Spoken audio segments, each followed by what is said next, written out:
رسول اللہ صلی اللہ علیہ وآلہ وسلم کے آنسو، تحریر نمبر 47۔ رسول اللہ صلی اللہ علیہ وآلہ وسلم رات کو بڑے ہی تضرع و زاری کے ساتھ یہ مبارک کلمات بھی پڑھتے۔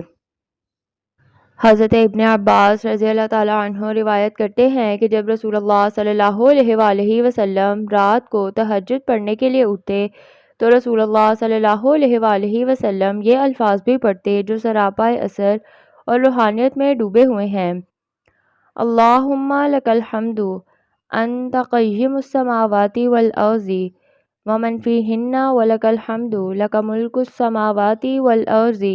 ومن فیہن ولک الحمد انت نور السماوات والارض ولک الحمد انت الحق ووعدک الحق ولقاؤک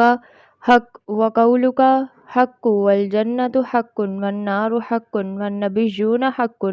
ومحمد حق والساعۃ حق۔ اللہم لک اسلمت وبک آمنت وعلیک توکلت والیک انبت وبک خاصمت والیک حاکمت فاغفر لی ما قدمت وما اخرت وما اسررت وما اعلنت انت المقدم وانت المؤخر لا الہ الا انت او لا الہ غیرک۔ یا الہی تیرے ہی لیے سب تعریف، تو ہی تو قائم رکھنے والا آسمانوں اور زمین کا ہے اور جو ان میں ہیں، اور تیرے ہی لیے سب تعریف اور تو ہی روشن کرنے والا ہے آسمانوں اور زمین کا اور جو ان میں ہیں، اور تیرے ہی لیے ہے سب تعریف، تو ہی بادشاہ آسمانوں اور زمین کا اور تیرے ہی لیے ہے سب تعریف، تو ہی ثابت کبھی معدوم نہ ہوگا، اور وعدہ تیرا دنیا اور آخرت میں حق ہے، اور ملاقات تیری آخرت میں حق ہے، اور کلام تیرا حق ہے، اور بہشت حق ہے، اور دوزخ حق ہے، اور سب نبی حق ہیں، اور محمد صلی اللہ علیہ وآلہ وسلم حق ہیں، اور قیامت حق ہے۔ یا الہی تیرے واسطے میں تابع دار ہوا اور تیرے ساتھ میں ایمان لایا اور تجھ پر میں نے بھروسہ کیا اور تیری طرف میں نے رجوع کیا اور تیری مدد سے جھگڑتا ہوں میں دشمنوں سے اور تیری طرف فریادی ہوں میں،